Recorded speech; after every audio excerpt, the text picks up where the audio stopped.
دنیا کی تمام اقوام اور مذاہب میں صرف اسلام ہی ایسا مذہب ہے اور مسلمان ہی ایسی قوم ہے جس کی تاریخ شروع سے آخر تک بہت حد تک محفوظ و موجود ہے۔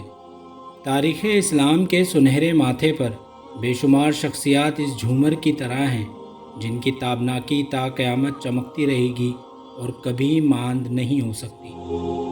تاریخ اسلام کے دلیر صحابی رسول و مجاہد کی جرأت و بہادری کا ایک واقعہ ہے کہ سیدنا سعد بن ابی وقاص فارس سے جنگ کی خاطر نکلے تو آپ نے کچھ افراد کو دشمن کے بارے میں معلومات لینے اور جاسوسی کی غرض سے بھیجا اور انہیں تاکید کی کہ اگر ممکن ہو سکے تو صحیح درست معلومات کے ساتھ دشمن کے لشکر کا کوئی ایک آدمی زندہ حالت میں گرفتار کر کے لاؤ۔ یہ اصحاب آپ کے حکم پر رات کی تاریکی میں نکلے تو انہوں نے ایک مقام پر دشمن کے لشکر کو سامنے پایا۔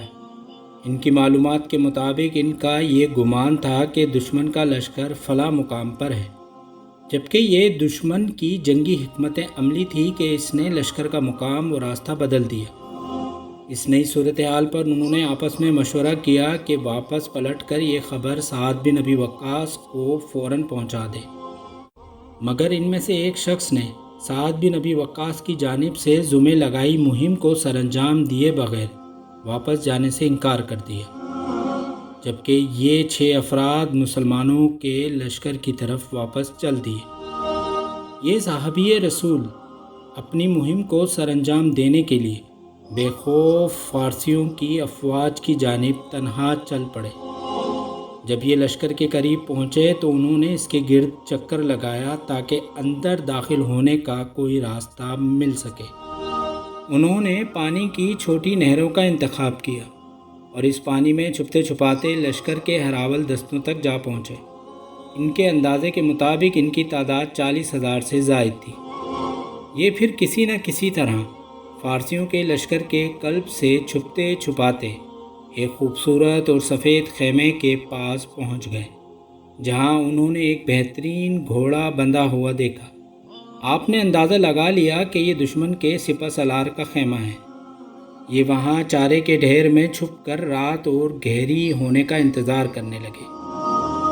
مزید تاریکی چھا جانے کے بعد وہ اس ڈھیر سے نکل کر خنجر سے خیمے کی رسیوں کو کاٹا اور خیمہ وہاں موجود افراد پر گر پڑا، جس کے بعد انہوں نے انتہائی تیزی سے گھوڑے کی رسی کاٹی اور گھوڑے پر سوار ہو کر نکل گئے۔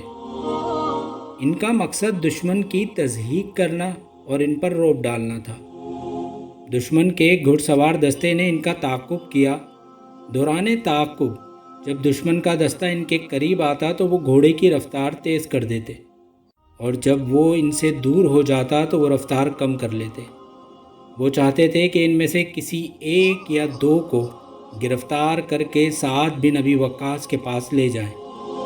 تعاقب کرتے ہوئے جب دشمن کے لشکر میں 3 سواروں کے علاوہ کوئی بھی نہیں بچا جو اس وقت ان کا پیچھا کر رہا تھا، تو انہوں نے ان 3 میں سے 2 کو دوران تعاقب قتل کر دیا اور تیسرے کو گرفتار کر لیا، اور یہ کام انہوں نے تنہا انجام دیا۔ اس گرفتار تیسرے شخص کو وہ ہانکتے ہوئے مسلمانوں کے لشکر میں لے گئے اور اس کو سعد بن ابی وقاص کی خدمت میں پیش کیا۔ وہ گرفتار فارسی کہنے لگا، مجھے جان کی امان دو، تم سے سچ بولوں گا۔ حضرت سعد بن ابی وقاص نے اس کو امان دی اور فوج کے متعلق معلومات دینے کو کہا۔ وہ فارسی عجیب ہذیانی کیفیت میں کہنے لگا، میں تم لوگوں کو سب کچھ بتا دوں گا، لیکن اس آدمی کے بارے میں بتلاتا ہوں کہ یہ کون ہے۔ ایسا شخص ہم نے آج تک نہیں دیکھا۔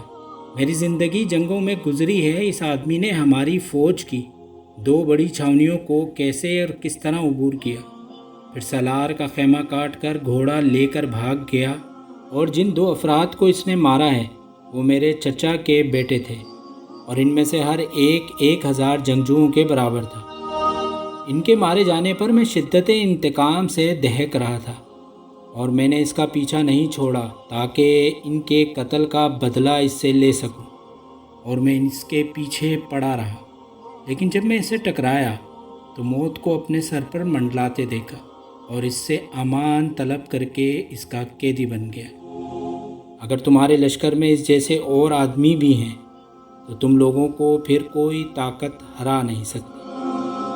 یہ عظیم جاسوس، دلیر، نڈر جنگجو جس نے اہل فارس کے لشکر کو لڑائی سے پہلے ہی دہشت زدہ کر دیا اور ان کو ان کے سالار سمیت رسوا کر ڈالا اور ان کی فوج کی تمام چھاونیوں پر نقب لگائی، وہ عظیم جاسوس اسلام صحابی رسول سیدنا طلحہ بن خویلد الاسدی رضی اللہ تعالی عنہ تھے۔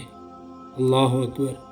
دین اسلام، آغوش رسول و تربیت نے کیسے کیسے ہیرے تراش ڈالے۔ محمد عربی کی امت کبھی ایسی ہوا کرتی تھی۔